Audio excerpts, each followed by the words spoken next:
The 18th Amendment created prohibition which eliminated the manufacture, transportation, and sale of alcohol and other intoxicating liquors. The amendment was ratified in January 16, 1919, and went into effect on January 17, 1920.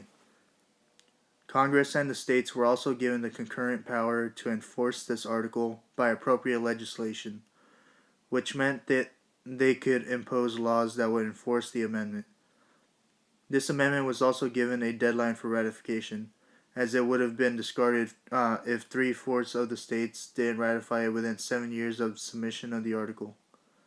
The Volstead Act was passed in October of 1919 to enforce the 18th Amendment.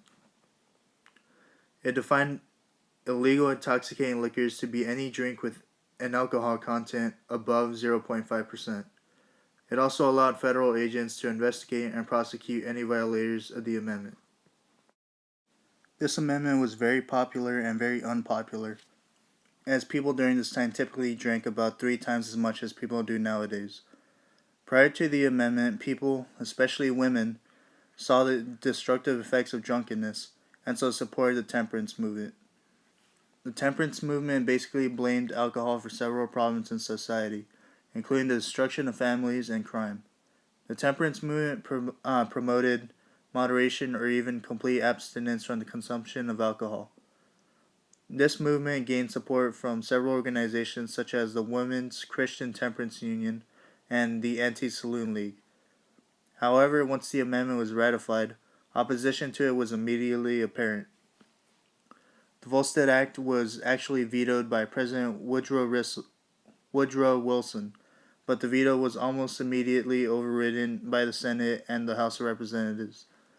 People in Ohio who were upset by the amendment called for a referendum to repeal the state's legislature approval of the amendment, and were successful.